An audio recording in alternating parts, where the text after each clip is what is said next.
deux auteurs, de grands auteurs de notre culture, à partager avec vous. À force d'énumérer tous les grands noms de notre culture et même de notre civilisation qui nous donnent raison, on ne peut que se convaincre que l'histoire sera définitivement de notre côté. L'année dernière, on fêtait les 200 ans de la naissance de Flaubert. Et j'ai appris mardi que Flaubert avait consacré un article de son dictionnaire des idées reçues à la vaccine. À l'époque, dans les années 1870, la technique qui a permis d'éradiquer la petite vérole était assez balbutiement, mais Flaubert, qui aimait bien se moquer des préjugés de son temps, écrivait déjà dans ce petit dictionnaire des idées reçues « Vaccine, ne fréquentez que les personnes vaccinées ». Donc, tous les gens macronistes et les covidistes de tous bords renouent aujourd'hui avec les préjugés de la fin du 19e siècle. Bravo le progrès! Et de Flaubert, nous passons 200 ans plus tôt encore avec Molière. Vous savez qu'on fête cette année les 400 ans de la naissance de Molière.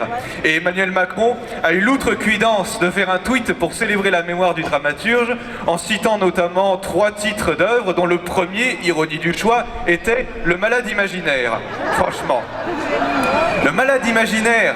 Mais sérieusement, quand on voit ça, on a vraiment envie de dire, Monsieur Macron, arrêtez de tweeter, arrêtez de gouverner d'ailleurs, s'il vous plaît aussi.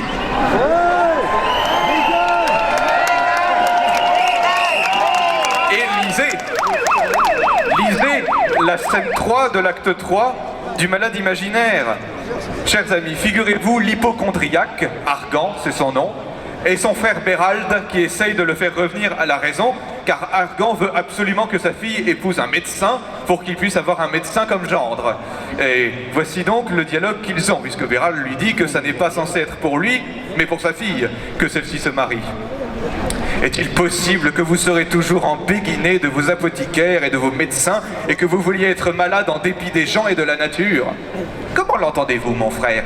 J'entends, mon frère, que je ne vois point d'homme qui soit moins malade que vous et que je ne demanderai point une meilleure constitution que la vôtre, une grande marque que vous vous portez bien et que vous avez un corps parfaitement bien composé, c'est qu'avec tous les soins que vous avez pris, vous n'avez pu parvenir encore à gâter la bonté de votre tempérament et que vous n'êtes point crevé de toutes les médecines qu'on vous a fait prendre. Mais savez-vous, mon frère, que c'est cela qui me conserve et que M. Purgon dit que je succomberais s'il était seulement 3 jours sans prendre soin de moi? Si vous n'y prenez garde, il prendra tant de soin de vous qu'il vous enverra en l'autre monde. Mais raisonnons un peu, mon frère. Vous ne croyez donc point à la médecine? Non, mon frère. Et je ne vois pas que pour son salut, il soit nécessaire d'y croire. Quoi? Vous ne tenez pas véritable une chose établie par tout le monde et que tous les siècles ont révérée? Bien loin de la tenir véritable, je la trouve entre nous une des plus grandes folies qui soit parmi les hommes. Les médecins ne savent donc rien à votre compte. Si fait, mon frère. Ils savent la plupart de fort belles humanités, savent parler en beau latin, savent nommer en grec toutes les maladies, les définir et les diviser, mais pour ce qui est de les guérir, c'est ce qu'ils ne savent point du tout. Mais toujours faut-il demeurer d'accord que sur cette matière, les médecins en savent plus que les autres. Ils savent, mon frère, ce que je vous ai dit, qui ne guérit pas de grand-chose, et toute l'excellence de leur art consiste en un pompeux galimatia, en un spécieux babil, qui vous donne des mots pour des raisons et des promesses pour des effets. Mais enfin, mon frère, il y a des gens aussi sages et aussi habiles que vous, et nous voyons que dans la maladie, tout le monde a recours aux médecins. C'est une marque de la faiblesse humaine, et non pas de la vérité de leur art. Mais enfin, venons au fait. Que faire donc quand on est malade? Rien, mon frère. Rien, rien. Il ne faut que demeurer en repos. La nature d'elle-même, quand nous la laissons faire, se tire doucement du désordre où elle est tombée. C'est notre inquiétude, c'est notre impatience qui gâte tout. Et presque tous les hommes meurent de leur remède et non pas de leur maladie. Mais il faut demeurer d'accord, mon frère, qu'on peut aider cette nature par de certaines choses. Mon Dieu, mon frère, ce sont pures idées dont nous aimons à nous repaître.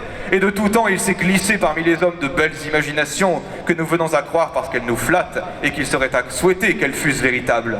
Lorsqu'un médecin vous parle d'aider, de secourir, de soulager la nature, de lui ôter ce qui lui nuit et lui donner ce qui lui manque, de la rétablir et de la remettre dans une pleine facilité de ses fonctions et d'avoir des secrets pour étendre la vie à de longues années, il vous dit justement le roman de la médecine. Mais quand vous en venez à la vérité et à l'expérience, vous ne trouvez rien de tout cela. Et il en est comme de ces beaux songes qui ne vous laissent au réveil que le déplaisir de les avoir crus. C'est-à-dire que toute la science du monde est renfermée dans votre tête et vous voulez en savoir plus que tous les grands médecins de notre siècle. Dans les discours et dans les choses, ce sont 2 sortes de personnes que vos grands médecins. Entendez-les parler, les plus habiles gens du monde. Voyez-les faire, les plus ignorants de tous les hommes. Ouais, vous êtes un grand docteur à ce que je vois, et je voudrais bien qu'il y eût ici quelqu'un de ces messieurs pour rembarrer vos raisonnements et rabaisser votre caquet. Moi, mon frère, je ne prends point à tâche de combattre la médecine, et chacun, à ses périls et fortunes, peut croire tout ce qu'il lui plaît.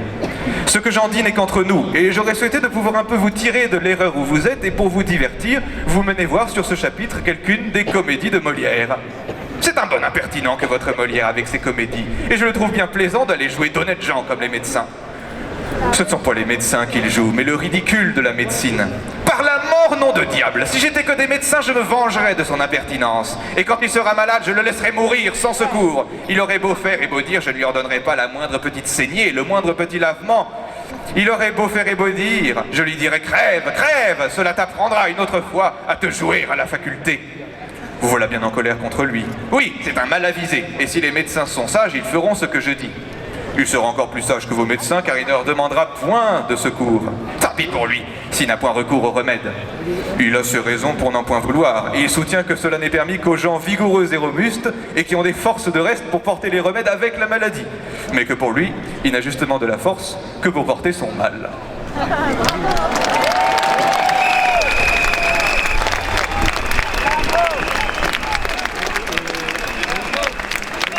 Bon, merci d'avoir écouté Molière, 400 ans après sa naissance. Vous voyez bien qu'il n'est pas du côté de celui qui tweete pour le célébrer, mais bien du côté de ceux qui l'applaudissent en ce moment même. Merci à vous. Merci à Fabien.